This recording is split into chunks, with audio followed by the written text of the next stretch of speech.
Bagaimana mencegah penyalahgunaan wewenang hakim dalam menangani perkara meski ini bukanlah kasus yang pertama kali terjadi. Kami bahas bersama anggota Komisi 3 DPR dari fraksi PKB, Hasbiolo Ilyas, bergabung juga pakar hukum pidana Universitas Trisakti, Abdul Fikar Hajar. Mas Fikar, selamat malam. Bang Hasbi, selamat malam. Malam, Mbak Audrey. Malam. Bang Hasbi, saya mau ke Anda dulu. Bang Hasbi, apa pandangan Bang Hasbi sebagai anggota Komisi 3 DPR melihat kasus suap hakim lagi-lagi jual beli vonis nih terjadi dalam lingkungan peradilan?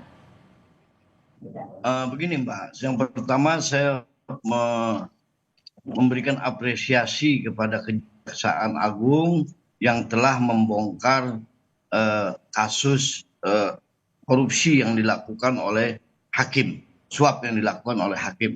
Nah, memang di negara kita ini akan terus terulang seperti ini. Karena memang pengawasan hakim ini menurut saya sangat kurang. Salah satu contoh misalnya KY. KY hari ini tidak diberikan wewenang yang secara maksimal. Misalnya, salah satu contoh di KPK. Saya selalu mengatakan di setiap rapat dengan KPK, di waktu RDP dengan KPK, KPK perlu adanya pencegahan.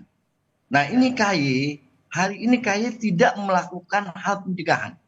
Bagaimana? Karena tidak diberikan wewenang yang maksimal kepada Komisi Yudisial. Jadi artinya ketika lemahnya pengawasan, Bang Hasbi, makanya berkali-kali hal ini terjadi. Bahkan pada saat sebelumnya ada hakim yang memutus vonis bebas Ronald Tanu, ada hakim Gazalba juga. Ini tidak membuat jerah hakim untuk berbuat tadi jual beli vonis.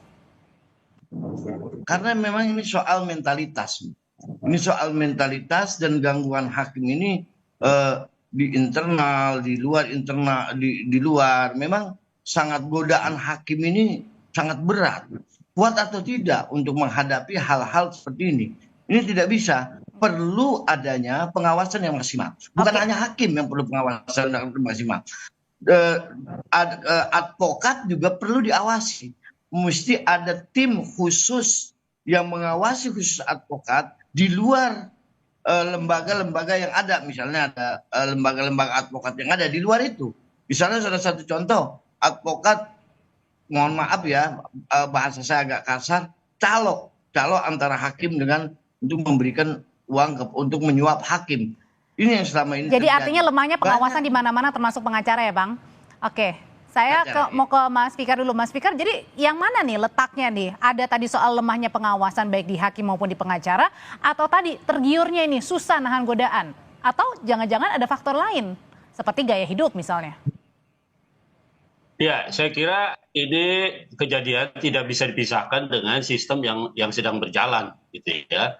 Sistem yang sedang berjalan, artinya kejadian ini sebenarnya sistemik. Di satu sisi ada institusi yang punya kewenangan penuh, ya, memutus, ya, yang punya kewenangan penuh memutus. Di sisi lain ada orang yang akan menjadi korban putusan, kan begitu. Nah, karena itu kemudian betul tadi Bapak katakan harus ada lembaga yang sebenarnya bekerja sebagai pengawas gitu. Nah, tetapi itu tadi saya bilang ketika masuk ke dalam satu sistem seperti ini, maka pengawasan itu harus lebih luas gitu. Tidak hanya melulu umpamanya seperti KY hanya diberikan pengawasan terhadap etika, tetapi juga sebenarnya terhadap seluruh perbuatan gitu. Mestinya meskipun KY tidak punya kewenangan mengawasi perbuatan, ya, dalam prakteknya harusnya juga harus diawasi gitu. Di samping etika juga perbuatannya.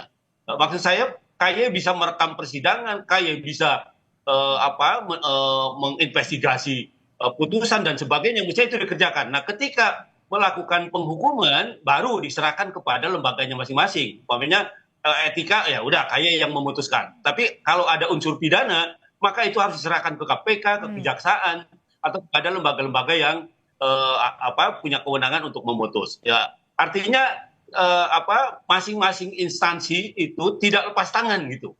Mereka bekerja secara menyeluruh, seharusnya seperti itu. Nah, karena ini relasi yang tidak seimbang. Di satu sisi hakim kewenangannya sangat luas ya, di sisi lain pengawasnya kurang kuat gitu. Ya, bahkan jadi bisa diibaratkan sebagai ya udahlah berbuat dalam tanda kutip ya sewenang-wenang hakim ini. Betul, seperti itu. Jadi karena kurang tegasnya pengawasan gitu. Oke, Bang Hasbi, kan sebelumnya para hakim juga ribut nih soal kenaikan ya gaji begitu. Nah, ini melihatnya gimana dengan sebelumnya ada keinginan untuk menaikkan gaji, meminta kenaikan gaji para hakim, sekarang dengan lagi-lagi kasus jual beli vonis nih terjadi lagi. Memang kebetulan pada waktu itu, di waktu hakim-hakim minta kenaikan gaji, kebetulan saya menerima di fraksi PKB pada waktu itu. Saya mendengar seluruh keluhan yang dirasakan oleh hakim-hakim yang berada di luar daerah, misalnya di Jawa, di luar Jawa, di daerah-daerah terpencil. Ya, memang kita melihat ironis hakim seperti itu. Nah, gaji mau ditaikkan, berapapun gaji ditaikkan oleh pemerintah, tidak akan bisa mencegah terjadinya suap. Karena kenapa? Karena mental hakim yang harus dikuatkan. Satu, ini karena faktor mental. Yang kedua, pengawasan yang kurang, lagi-lagi pengawasan yang kurang maksimal. Saya mengusulkan KY itu harus diberikan kewenangan yang luas. Sekarang kewenangan KY itu tidak luas. Andai kata diberikan luas, tapi fasilitas yang diberikan kepada KY hari ini sangat lemah. Tidak seperti KPK misalnya, tidak seperti kepolisian. Tidak mungkin. Tapi kalau soal luas saja, tapi tidak diimbangi dengan keinginan hakim yang mau bersih, itu juga nggak akan jalan ya, Bang Hasbi? Akan jalan, Mbak. Akan jalan kalau pengawasan dari Komisi Yudisial itu kuat. Dan diberikan fasilitas, misalnya diberikan penyadapan, diberikan alat, diberikan ini, seperti yang terjadi di KPK dan kepolisian. Seperti itu. Oke, nah kalau menurut Mas Fikar sendiri, apakah satu-satunya jalan yaitu tadi memperluas fungsi atau tugasnya dari KY sendiri begitu? Nah, tapi kalau dibandingkan dengan kalau misalnya seorang hakimnya saja memang sudah ada niatan begitu ya untuk melakukan hal-hal yang kemudian tidak sesuai dengan tugasnya, apakah ini bisa sejalan, bisa jalan? Iya, saya kira pengawasan itu salah satu gitu ya. Satu yang lain adalah umpamanya tadi dibicarakan soal peningkatan pendapatan. Saya kira sudah banyak usahakan ya, karena itu tadi betul, berapapun dinaikkan, kalau keinginan keserakahan itu tetap ada ya, maka ya tetap akan terjadi karena transaksi ini di bawah meja gitu ya, yang agak sulit memang dideteksi gitu. Nah karena itu kewenangan menginvestigasi itu harus betul-betul masuk ke dalam gitu, artinya tidak kewenangan yang hanya di luar saja gitu, tetapi investigasi termasuk menelusuri harta sebagainya itu yang harus diperkuat. Karena gitu, dalam kasus ini ada transaksi tawar-menawar nih dari wakil ketua PN-nya sendiri nih, dari 20 kemudian ditawar lagi 3 kali lipat jadi 60 dan disetujui, diketok. Jadi kalau lihat besarnya Mbak, dibanding tuntutan jaksa ya, tuntutan jaksa itu hampir 17,13 triliun. Nah, iya kan? Suapnya cuma 60 miliar. Nah, kalau dibandingkan antara besarnya hukuman dengan suap 60 miliar kan jauh itu sebenarnya. Ya kan? Nah, karena itu dia berani 60 miliar itu. Ya, dia berani 60 miliar karena tuntutan jaksanya itu hampir 17 triliun. Ya, kalau dikabulkan oleh hakim itu bisa hampir 17 triliun. Nah, karena itu dia nggak sayang-sayang buang 60 miliar itu. Nah, itu yang jadi soal. Nah, karena itu sebenarnya yang harus diperkuat sebenarnya itu tadi hakim dan pengawasnya. Oke. Ya. Nah, kalau gitu sambil kuncinya tadi di situ ya. Datang, ya. Oke, kuncinya tadi di sana untuk salah satunya memperkuat pengawasan, Bang Hasbi. Kalau gitu, gimana caranya meyakinkan publik juga bahwa hal jual beli vonis ini bukan sesuatu yang lazim kok, hukum gampang dibeli? Oh iya. Kuncinya pengawasan. Kita tidak akan bisa menyelesaikan hal ini dan akan terus terjadi. Ini akan terus berulang. Kalau yang pertama mental hakim itu tidak dibenarkan, tidak bagus ya. Yang kedua pengawasan, tidak ada jalan lain kecuali pengawasan, Bang. Nggak ada lagi.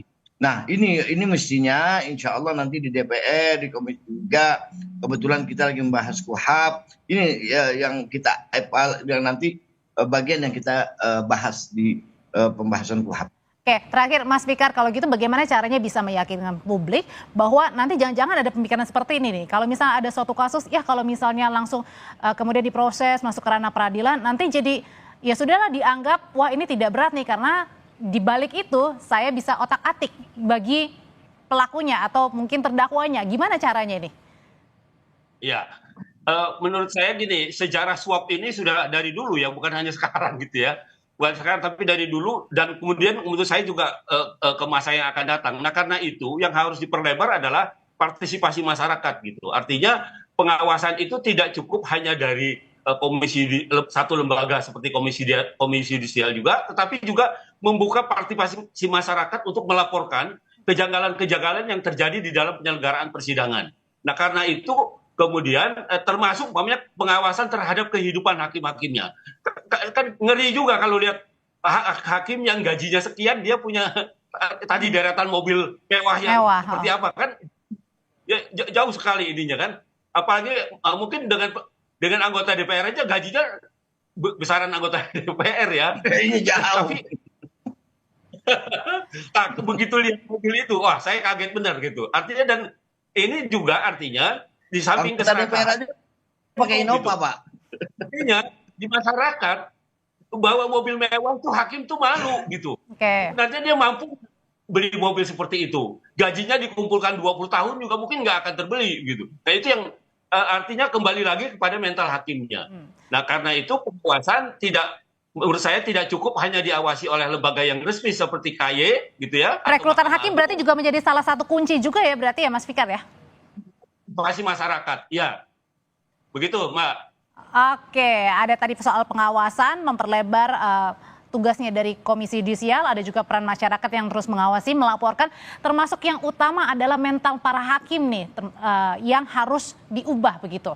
Terima kasih untuk pandangannya Mas Fikar, terima kasih juga Bang Hasbi, selamat malam. Terima kasih Mbak.